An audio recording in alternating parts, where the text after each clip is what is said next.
Hello दोस्तों, कैसे हैं आप सब? आई होप आप सब मस्त होंगे, स्वस्थ होंगे और आंसर राइटिंग कंटिन्यू कर रहे होंगे। आज हम 2016 में जितने भी क्वेश्चन ज्योग्राफी से सब्जेक्ट से आए हैं, उन सबको कवर करने की कोशिश करेंगे।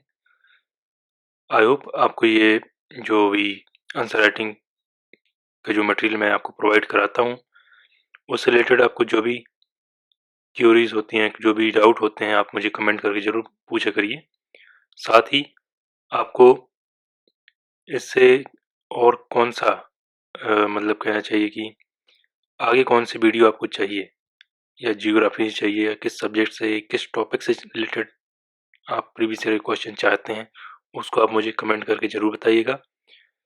साथ ही साथ आप लोग एक सेपरेट रजिस्टर बनाइए, या सेपरेट एक कॉपी बनाइए, जिसमें आप पूरे के पूरे आंसर्स को, जैसा मैं लिखवाता हूँ उसको आप एक मॉडल आंसर की तरह उनको लिख लीजिए, या शॉर्ट में आप उनके नोट्स बना के रखिए, ताकि जब भी आपको मेंस देने का मौका मिले या आप मेंस लिखने जा रहे हैं, तो आपके पास एक मॉडल आंसर रहेगा, जिसमें आप सिर्फ अपना कुछ ऐड करें और उस आंसर को बेस्ट बनाने की, बेस्ट से बेस्ट लिखने की कोशिश करें।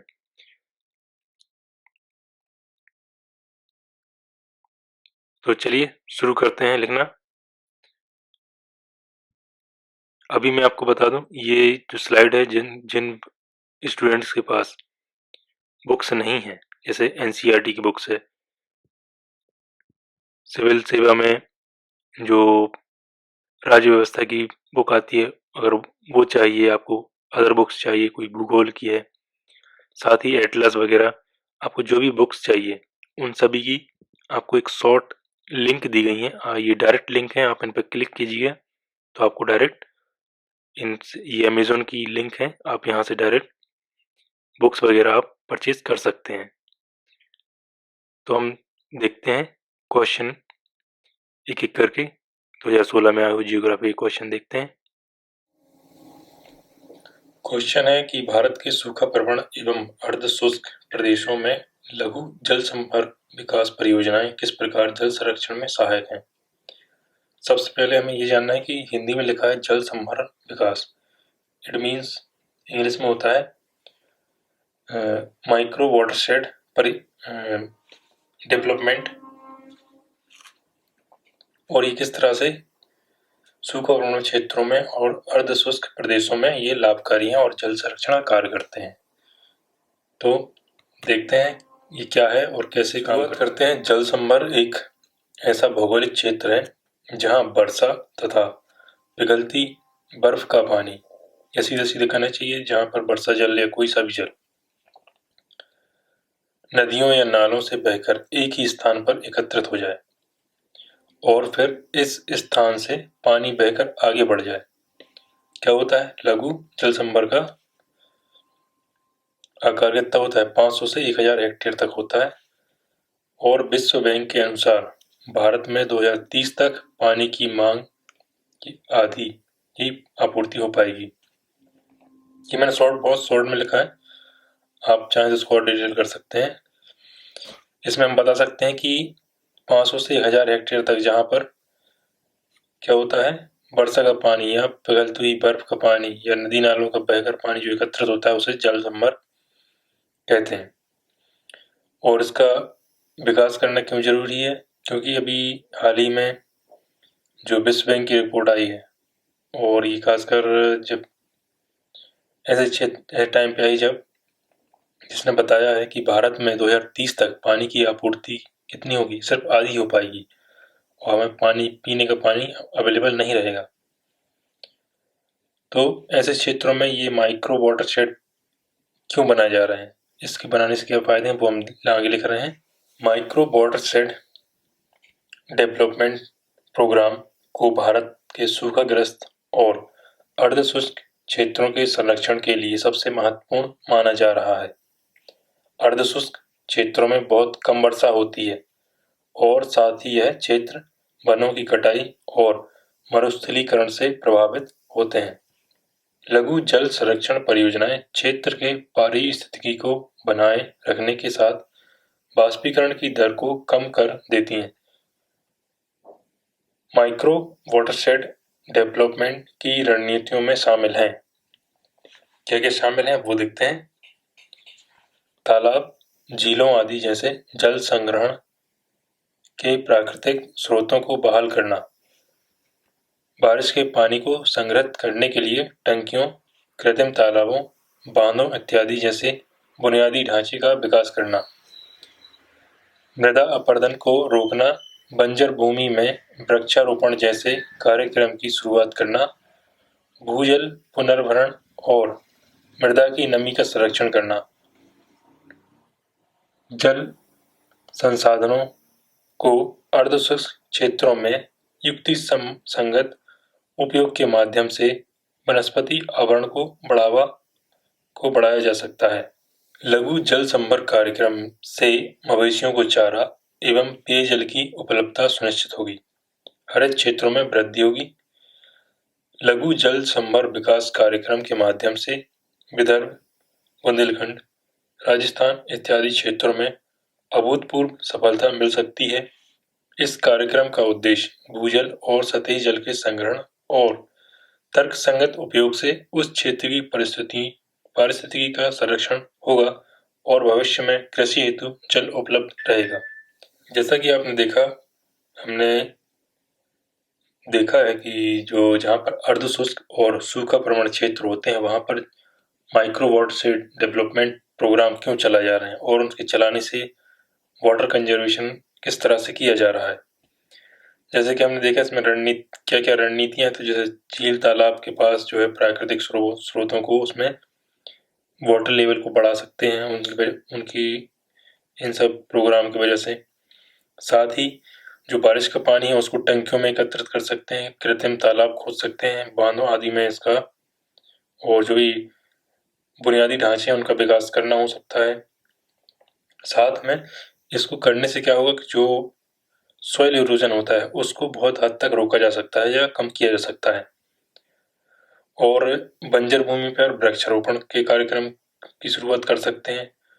वाटर लेवल, ये इन प्रोग्राम से क्या होगा कि वहाँ का जो वाटर लेवल है उसमें धीरे धीरे बढ़ोतरी होगी।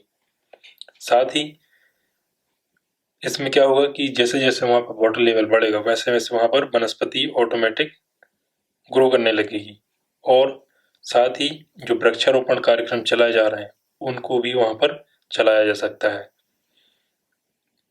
जिससे क्या होगा कि इन कार्यक्रमों से जैसे ही वहाँ पर जब वृक्षारोपण किया जाएगा और वहाँ पर वाटर लेवल बढ़ने लगेगा तो वहाँ पर क्या होगा, मवेशियों के लिए चारा तथा पेयजल की उपलब्धता होती रहेगी। साथ ही जैसे ही वहाँ पर ग्रीनरी बढ़ेगी तो वहाँ पर ट्यूरेज डेवलपमेंट हो सकता है। यही वजह है कि भारत में सूखा प्रवण क्षेत्र एवं अर्धशुष्क प्रदेशों में जो माइक्रो वाटरशेड डेवलपमेंट प्रोग्राम चलाए जा रहे हैं वो उनसे क्या क्या लाभ हो रहे हैं, क्या क्या लाभ हो सकते हैं, उन सब के बारे में हमने लिखा। अब हम देखते हैं नेक्स्ट क्वेश्चन क्या है। भारत में अंतर्देशीय जल परिवहन की समस्याओं एवं संभावनाओं को गिनाइए। हमें इसमें ये बताना है कि जो इनलैंड वाटरवेज बनाने की जो कवायद शुरू की गई और उसमें क्या क्या संभावना है, क्या क्या समस्याएं आ रही हैं, उन सब के बारे में हम उसमें बताने की कोशिश करेंगे। शुरू कैसे करेंगे, तो हमें देखना होगा कि हमें उसके बारे में हल्की हल्की जानकारी होनी चाहिए, नदियों के बारे में जानकारी होनी चाहिए, अगर कोई परियोजना चल रही है नदियों पर उनके बारे में हमें जानकारी होनी चाहिए। साथ ही ये इसमें क्या क्या समस्याएं आ रही हैं, क्योंकि सब जगह प्लेन नहीं है, हर जगह रेल सड़क नहीं जा सकते हैं और सड़क, रेल और हवाई परिवहन की तुलना में क्या है, जल परिवहन बहुत सस्ता पड़ता है, इसलिए भी अंतर्देशीय जल परिवहन की जरूरत अभी है। तो शुरू करते हैं कि देश में 111 नदियों में जल मार्गों का विकास करना है। कितना है? 111 नदियों में, जिसकी कुल लंबाई कितनी है? लगभग 14,500 किलोमीटर है। इसमें नदियों के अलावा नहरें भी शामिल हैं। वर्तमान में इनलैंड वाटरवेज के रूप में गंगा भागीरथी हुगली नदी। क्या है? गंगा भागीरथी हुगली नदी के कुछ हिस्सों में, ब्रह्मपुत्र बराक में, गोवा की नदियों में, गोदावरी कृष्णा नदी में, केरल की नदियों में इसका प्रयोग हो रहा है। हिमालय से निकलने वाली नदियों में सालों भर पानी बना रहता है, लेकिन इसकी मात्रा बदलती रहती है, जिससे क्या होता है, परिवहन में समस्या आ सकती है। जो हम इनलैंड वाटरवेज से जो परिवहन करना चाह रहे हैं उसमें समस्या आ सकती है। क्यों? क्योंकि हिमालय से जो नदियां निकलती हैं उनमें कभी कभी पानी रहता है, कभी कभी नहीं रहता है। प्रायद्वीपीय भारत की नदियों में जल वर्षा के दिनों में भी नहीं रहता है। कब प्रायद्वीपीय? सिर्फ कब रहता है? जब वर्षा के दिनों तक ही रहता है। इस कारण क्या है, यहाँ पर परिवहन की समस्या बनी हुई है। जो हमें बताना है कि समस्याएं क्या है और संभावनाएं क्या है। अंतर्देशीय जल परिवहन या इनलैंड वाटर वे का प्रयोग भारत में पश्चिमी देशों की तुलना में केवल 3.5% होता है। ये डेटा आपको योजना 2020 में शायद नवंबर या दिसंबर की जो योजना है उसमें आपको मिल जाएगा, जबकि वहाँ लगभग 40% है। जबकि यह लगभग कितना है? 40% है। सड़क, रेल या हवाई परिवहन की तुलना में इनलैंड वाटरवेज आमतौर पर अधिक दक्षतापूर्ण और पर्यावरण के लिए अनुकूल है। भारत में अंतर्देशीय जल परिवहन की अपार संभावना है। अब हम संभावना के बारे में बता रहे हैं कि पिछले कुछ वर्षों में इसके विकास के लिए राष्ट्रीय और अंतर्राष्ट्रीय स्तर पर कार्य हो रहे हैं। इसके लिए 24 अरब के ऋण की मंजूरी विश्व बैंक द्वारा की गई है। नेक्स्ट पैराग्राफ में हम चेंज करके लिखेंगे, हालांकि व्यावसायिक स्तर पर इस क्षेत्र को विकसित करने के लिए कई पहलुओं पर ध्यान देने की आवश्यकता है। नदियों पर बांध बनाकर इससे नहरें निकाली जाती हैं, जिसके कारण नदियों की नौ परिवहन क्षमता कम हो जाती है। नदियों की चौड़ाई एक समान नहीं है और कई नदियों में गर्मियों के दिनों में पानी का प्रभाव कम हो जाता है। ये एक समस्या की जो जल परिवहन को हतोत्साहित करता है। तेल और रसायनों के परिवहन के क्रम में इनके इसके फैलने का खतरा बना रहता है। किसी दुर्घटना के कारण इसके फैलने से पानी प्रदूषित हो जाएगा और इस पानी का प्रयोग पीने, सिंचाई के लिए हानिकारक होगा। इससे जलीय पारिस्थितिकी तंत्र भी प्रभावित होगा। तो हमें क्या क्या बतानी, हमने बता दिया कि इसमें कहीं कहीं पर मान लो इसके विकास के लिए बांध बनाते हैं, तो बांध बनाने से क्या होगा कि एक अवरोध आ जाएगा और साथ ही अगर हम इससे नहर निकाल देते हैं तो उसका पानी धीरे धीरे कम होता जाएगा, जो हमें नौ परिवहन करने में समस्या उत्पन्न कर सकता है। साथ ही नदियों की चौड़ाई कहीं पर ज़्यादा ब्रॉड है, कहीं पर कम है, इससे भी हमें नौ परिवहन में समस्या आ सकती है। गर्मी के दिनों में इसमें पानी बहुत कम होता है, इससे भी हमें एक समस्या आ सकती है। और जो हम परिवहन करेंगे, मान लो तेल या रसायनों को परिवहन करने चाहते हैं और किसी तरह से कुछ दुर्घटना हो जाती है, तो ये तेल और रसायन से क्या हो सकता है कि अगर वो तेल रसायन जो है नदियों में मिल गया या नदियों के पानी में गिर जाता है, तो क्या होगा, वहाँ पर जो भी वाटर बॉडीज है, फिश है और जो भी अदर चीज़ें हैं, उस पर बहुत घातक प्रभाव देखने को मिल सकता है। नेक्स्ट लिखते हैं कि नदी के गतिशील प्रवाह, कृत्रिम प्रवाह, नदी के प्रवाह के मार्ग को बदलना और बांध के माध्यम से नदियों को जोड़ना पर्यावरण व पारिस्थितिकी तंत्र के लिए खतरा हो सकता है। देश में अंतर्देशीय जल प्रवाह के समग्र विकास के लिए यह आवश्यक है कि राष्ट्रीय जलमार्गों के साथ साथ अन्य जलमार्गों को भी विकसित किया जाए। नदी के तल में तलछट के जमाव को वैज्ञानिक तरीके से प्रबंध करना होगा। हालांकि इन सभी बाधाओं के बावजूद सरकार अंतर्देशीय जल परिवहन को विकसित करने के लिए प्रयासरत है। तो हमने कोशिश की है कि अंतर्देशीय जल परिवहन में क्या क्या समस्या है उनको बताया है और उसमें क्या क्या संभावना है और हमारी गवर्नमेंट किस तरह से इनको विकसित करने के लिए प्रयास कर रही है। हमने बताया कि किन किन जो कौन कौन सी नदियां हैं जहां पर ये बड़े पैमाने पर इनको जल परिवहन करने की कवायद बहुत जोरों पर है और इसमें क्या क्या समस्याएं आती हैं, वो बहुत ही नॉर्मल सी समस्याएं जो आपको पता होंगी। जैसे नदियों का चौड़ीकरण का चौड़ा होना, कहीं पर सकरा होना, गर्मी के दिनों में पानी की कमी। अगर मान लो उस पर बांध बना है और उससे नहरें निकली हैं तो हो सकता है एक समय के बाद उसमें गहराई कम हो जाए। और भी कई सारी समस्याएं हैं। और इस पर जोर क्यों दिया जा रहा है, सरकार इस पर क्यों इतना ज़्यादा प्रयास कर रही है? क्योंकि ये अन्य परिवहन जैसे रेल है, सड़क है, वायु या हवाई परिवहन, इन सब से जल परिवहन बहुत सस्ता पड़ता है। इसलिए भी इंडियन गवर्नमेंट इनको विकसित करने के लिए प्रयासरत है। आई होप आपको ये आंसर पसंद आया होगा, तो इस वीडियो को लाइक जरूर कीजिएगा। देखते हैं नेक्स्ट क्वेश्चन क्या है। भारत के प्रमुख नगर बाढ़ दशाओं से अधिक असुरक्षित होते जा रहे हैं, विवेचना कीजिए। ये क्वेश्चन कई बार रिपीट हुआ है। जब जब भी जिस तरह से अभी आंध्र प्रदेश में और आंध्र प्रदेश हुआ, कर्नाटक हुआ, यहाँ पर जो स्मार्ट सिटी है उनमें कहीं ज़्यादा भारी बाढ़ की समस्या देखी जा रही है। जो लौटता हुआ मानसून है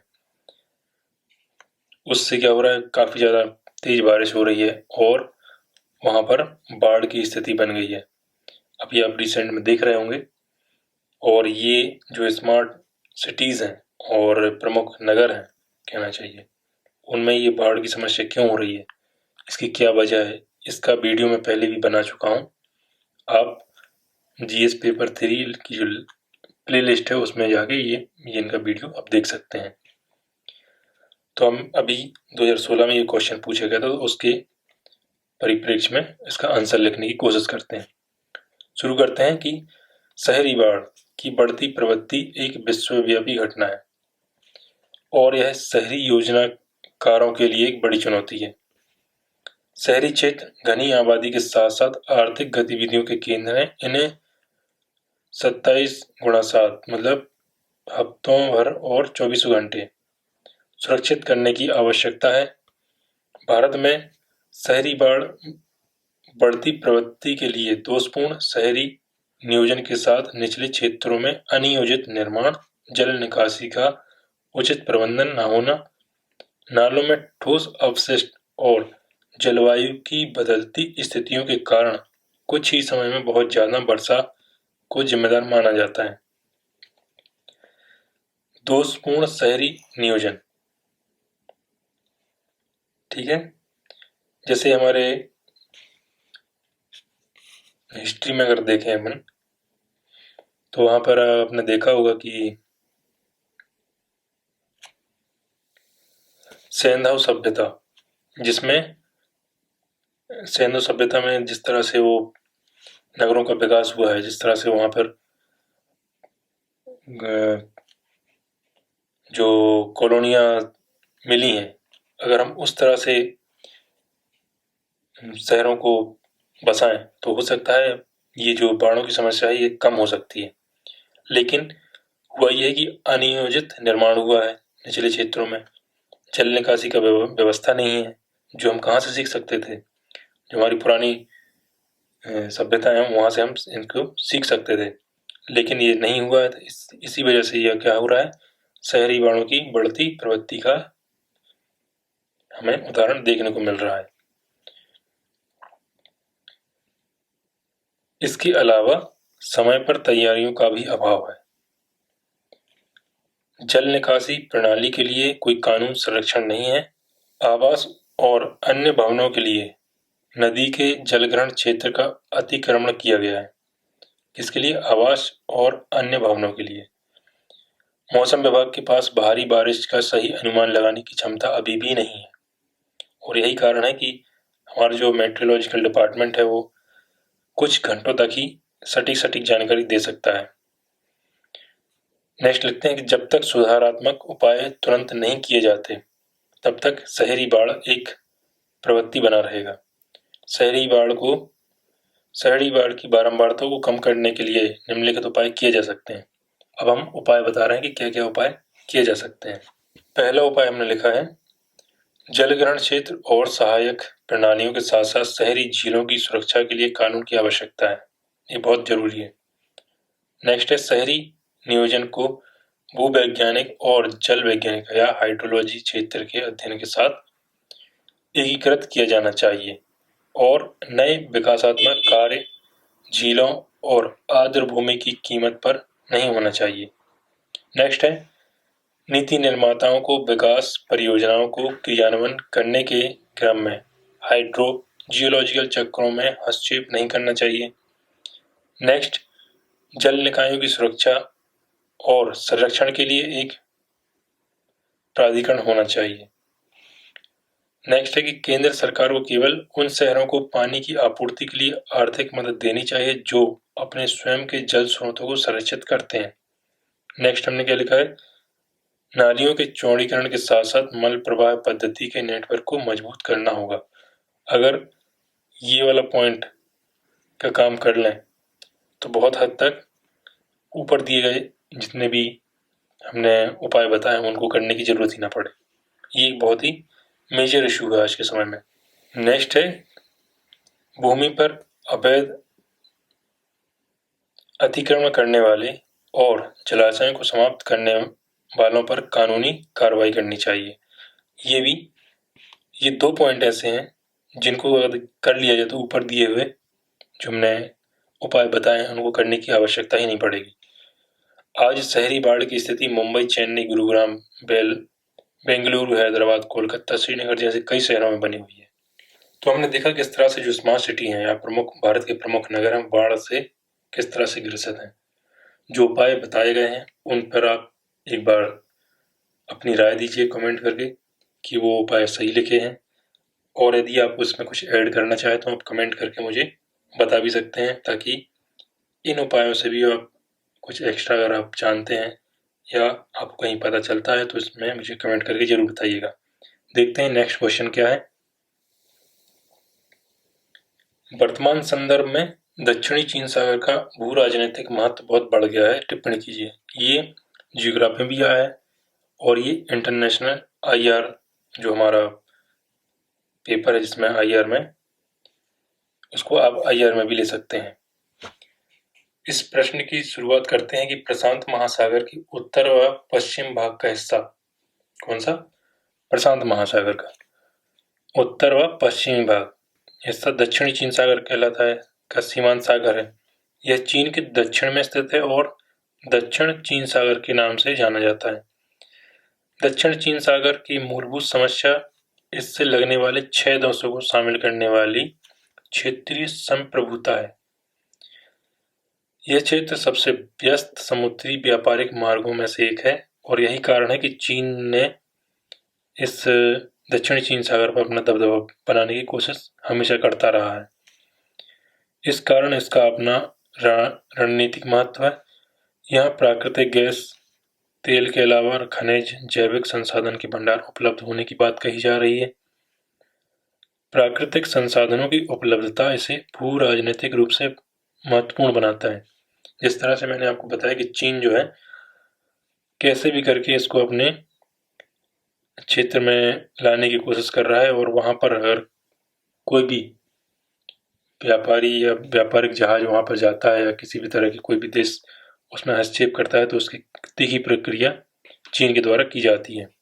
नेक्स्ट लिखते हैं कि वियतनाम, ब्रुनेई, फिलीपींस, मलेशिया और ताइवान जैसे कई आसियान के सदस्य देशों ने दक्षिण चीन सागर पर अपने अधिकारों का दावा किया है। इनके दावे को चीन ने मानने से इनकार कर दिया है और इस क्षेत्र में स्थित द्वीपों पर एंटी एयरक्राफ्ट और एंटी मिसाइल सिस्टम लगाकर चीन ने अपना सैन्य प्रदर्शन किया, जिसके कारण से यह क्षेत्र अंतर्राष्ट्रीय विवादों में आया है। आप यहाँ पर जब भी आंसर लिखें, यहाँ पर अगर आपके पास समय हो तो आप इसमें दक्षिण चीन सागर कहाँ पर है, उसके आसपास कौन सी कंट्रीज हैं, कौन से देश हैं, उनको आप एक फ्लो डायग्राम में बनाकर आप इस आंसर में दे सकते हैं, ताकि आपको ज़्यादा से ज़्यादा नंबर मिलने की पॉसिबिलिटी उसमें बढ़ जाती है। नेक्स्ट लिखते हैं, अंतर्राष्ट्रीय समुद्री व्यापार के लिए दक्षिण चीन सागर को भारत सहित कई गैर दावेदार राष्ट्र इसे अंतर्राष्ट्रीय जल मार्ग के रूप में बनाए रखना चाहते हैं। जापान और अमेरिका के सहयोग से भारत इस क्षेत्र पर आसियान देशों के दावे की मजबूत करने में महत्वपूर्ण भूमिका निभा रहा है। भारत के लिए यह क्षेत्र महत्वपूर्ण है क्योंकि भारतीय व्यापार और पूर्वी एशियाई देशों के साथ आर्थिक संबंध बढ़ रहे हैं। भारत को इन क्षेत्रों में स्थित देशों का समर्थन मिल रहा है और इसके सहारे भारत चीन के स्ट्रिंग्स ऑफ पर्ल्स के खिलाफ संतुलन बनाने की कोशिश कर रहा है। दक्षिण चीन सागर में चीन ने एक काल्पनिक रेखा 9 डैश लाइन, और यहाँ पर क्या लिखा हमने, string of pearls 9 dash line के आधार पर अपने दावे को मजबूत कर रहा है। चीन का उदय एक मजबूत अर्थव्यवस्था और सैन्य शक्ति के रूप में हुआ है और इस क्षेत्र में भारत और अमेरिका की बढ़ती उपस्थिति ने दक्षिणी चीन सागर के भू राजनीतिक महत्व को और बढ़ा दिया है। तो किस तरह से दक्षिणी चीन सागर में भू राजनीतिक महत्व बढ़ता जा रहा है, क्योंकि चाइना वहां पर 9 डैश लाइन बनाकर, एक मैप में चाइना ने 9 डैश लाइन बनाई है जिसमें उसने अपनी दावेदारी मजबूत की है और उसका विरोधी कहना चाहिए, विरोधी नहीं, या उससे टक्कर लेने वाला जो भी देश है वो है भारत। और भारत को काउंटर करने के लिए वो क्या कर रहा है, स्ट्रिंग ऑफ पर्ल्स की नीति अपना रहा है।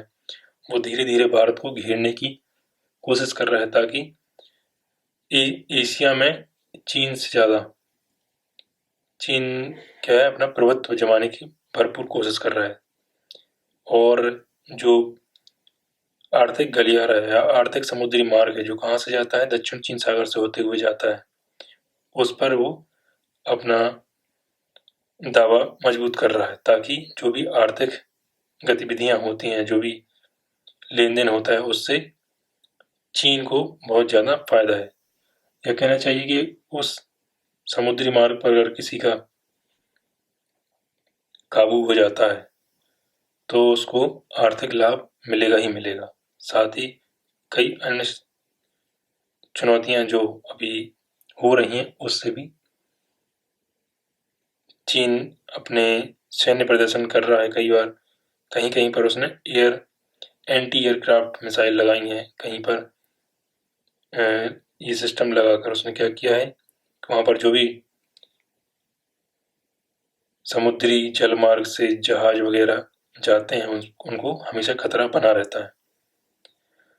इसलिए चीन दक्षिण चीन सागर की भू राजनीतिक महत्व बहुत बढ़ गया है और इसमें अमेरिका और जापान, साथ ही भारत, ये तीनों मिलकर चीन को काउंटर करने की हर संभव प्रयास करते नजर आ रहे हैं। अभी हाल ही में जो क्वाड बना है उससे भी कहीं ना कहीं दक्षिणी चीन सागर में हो रही जो भू राजनीतिक गतिविधियां हैं उनको काउंटर करने के लिए भी ये क्वाड बनाया गया है।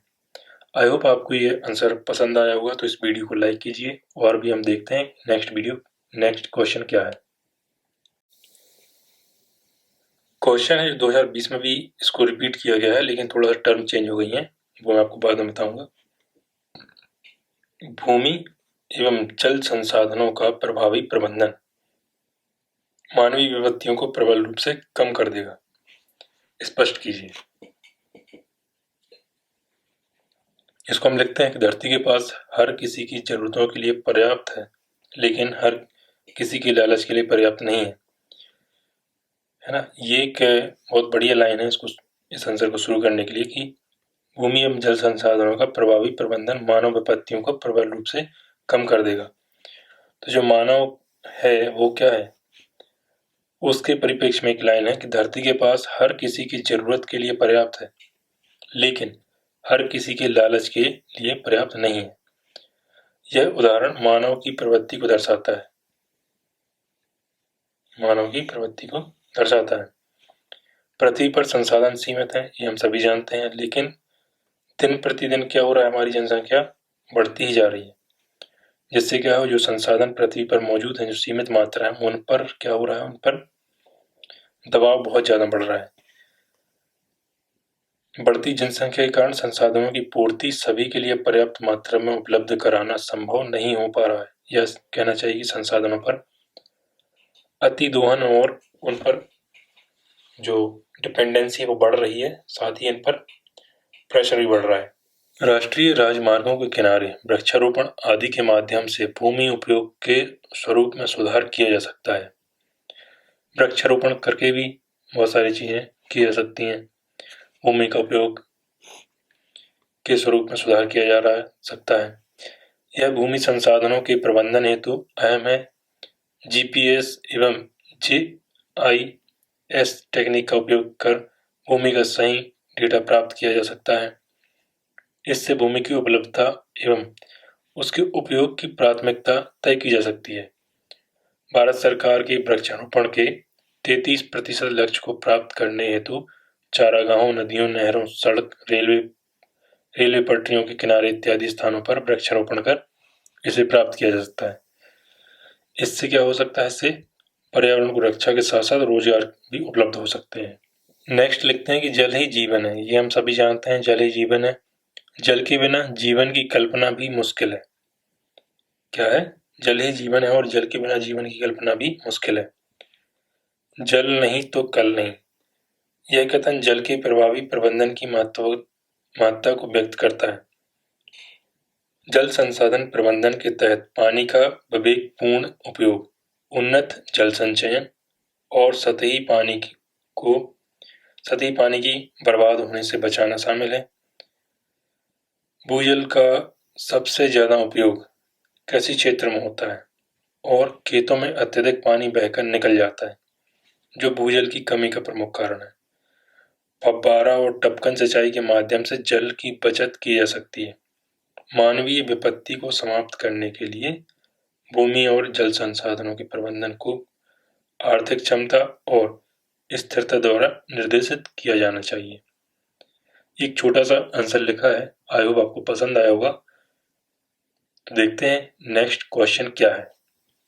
नेक्स्ट क्वेश्चन है, वायु संहति की संकल्पना की विवेचना कीजिए तथा विस्तृत क्षेत्रीय जलवायु परिवर्तनों में इसकी क्या भूमिका है, इसके बारे में लिखना है।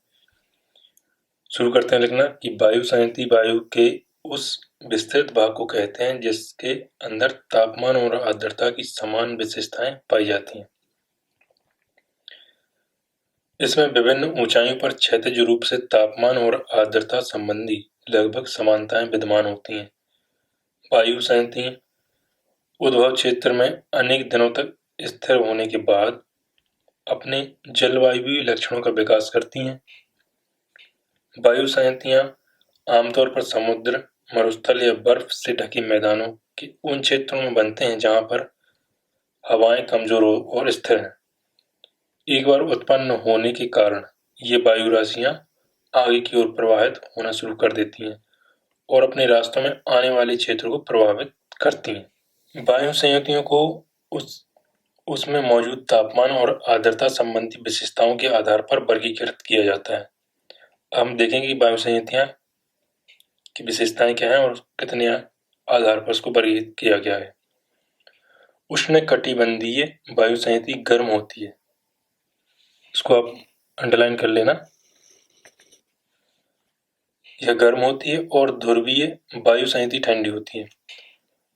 हवा गर्म या ठंडा ऊष्मा के स्थानांतरण प्रक्रिया के कारण होती है और यह प्रक्रिया धीरे धीरे होती है। विश्व के लगभग सभी क्षेत्रों में पाई जाने वाली जलवायु वायु संहति से प्रभावित होती है। नेक्स्ट है महाद्वीपीय ध्रुवीय वायु राशि। इस वायु राशि का स्रोत क्षेत्र आर्कटिक बेसिन, उत्तरी अमेरिका का उत्तरी क्षेत्र, यूरेशिया और अंटार्कटिका है। इस वायु राशि की विशेषता शुष्क, स्थिर और ठंडी है। सर्दियों के कारण मौसम ठंडा, साफ और स्थिर होता है। नेक्स्ट है उष्ण महाद्वीपीय वायु राशि। इस वायु राशि का स्रोत अफ्रीका का सहारा मरुस्थल, पश्चिम एशिया और ऑस्ट्रेलिया में स्थित उष्णकटिबंधीय मरुस्थल है। ये वायु राशि शुष्क, गर्म और स्थिर है और इनकी उत्पत्ति इन्हीं क्षेत्रों में होती है। आगे लिखते हैं कि समुद्री उष्णकटिबंधीय वायु राशियां।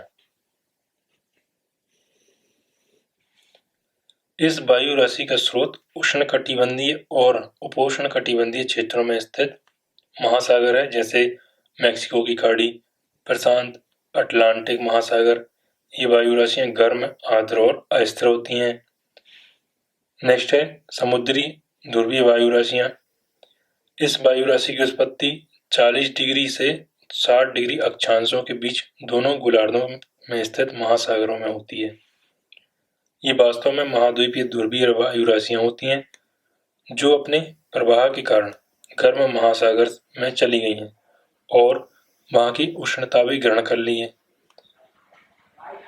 और गर्म होकर महासागरों से नमी को ग्रहण कर लिया है। उत्पत्ति क्षेत्र पर स्थित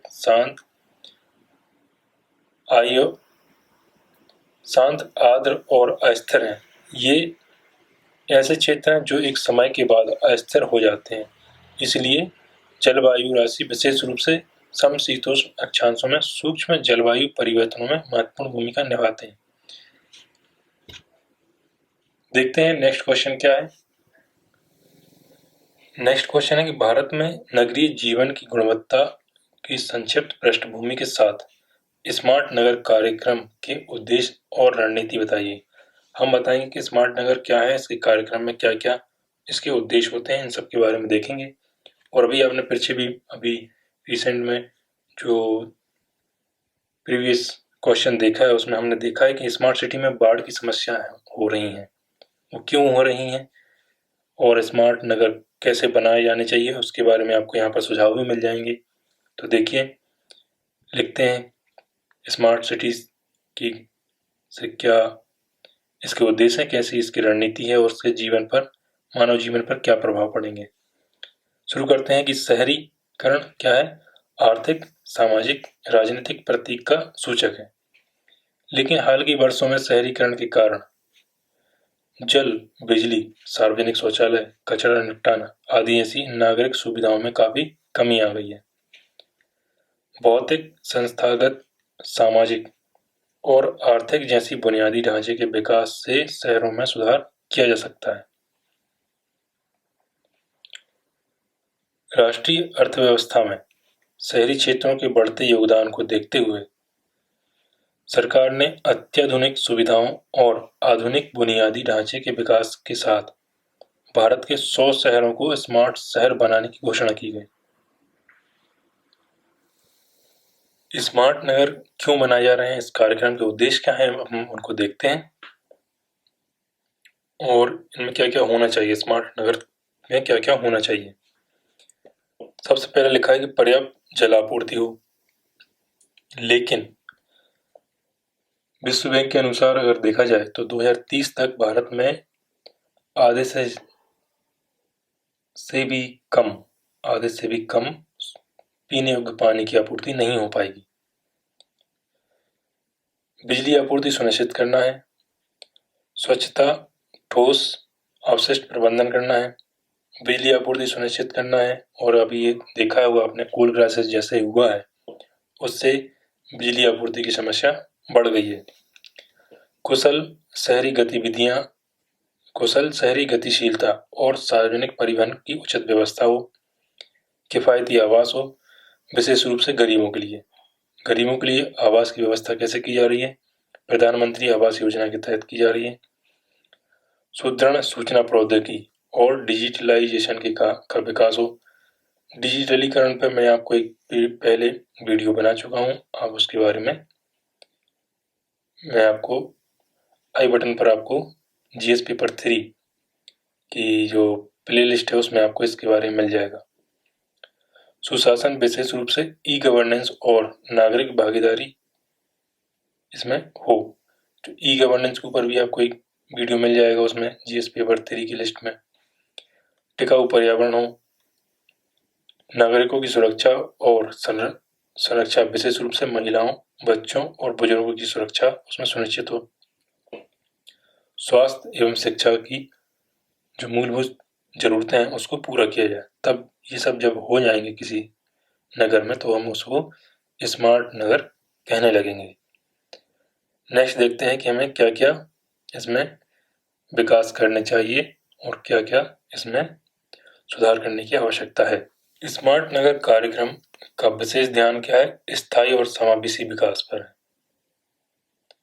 स्मार्ट नगर कार्यक्रम में क्षेत्र आधारित विकास के रणनीतिक घटक में नगर सुधार, शहर का नवीनीकरण और शहर के विस्तार, हरित क्षेत्र विकास तथा त्वरित समाधान के साथ डेंसिटी प्रस्ताव शामिल है। रणनीति क्षेत्र, इसमें क्या क्या रणनीति क्षेत्र है? पुनः संयोजन या रेट्रोफिटिंग में मौजूद क्षेत्र को अधिक कुशल बनाने से स्मार्ट नगर कार्यक्रम के उद्देश्यों को प्राप्त किया जा सकता है। इसके तहत 500 एकड़ के क्षेत्र को मजबूत बनाया जाएगा। पुनर्विकास से मौजूदा निर्मित पर्यावरण का प्रतिस्थापन किया जाएगा। हरित क्षेत्र विकास का उपयोग कर पूर्व में खाली पड़े क्षेत्र में अधिकांश स्मार्ट समाधान लागू होंगे। स्मार्ट नगर कार्यक्रम स्थानीय स्तर पर योजना तथा इनका कार्यान्वयन दोनों को समाहित करता है। स्मार्ट शहरों के विकास के लिए स्मार्ट गांवों का निर्माण ग्रामीण शहरी प्रवास को कम कर और शहरी संसाधनों पर बोझ को कम करने के लिए महत्वपूर्ण है। आई होप आपको ये वीडियो अच्छा लगा होगा और ये आंसर आपको पसंद आया होगा। तो अगर आपको कोई सुझाव है या इससे रिलेटेड कोई एक्स्ट्रा जानकारी तो आप मुझे कमेंट करके बताइएगा। वीडियो के अंत तक बने रहने के लिए आपका बहुत बहुत धन्यवाद। अगर आप इस तरह के प्रश्न और इसके उत्तर रोज चाहते हैं तो इस चैनल को सब्सक्राइब कीजिए, इस वीडियो को लाइक कीजिए और जितना ज़्यादा हो सके शेयर कीजिए। साथ ही कमेंट करना ना भूलें। धन्यवाद।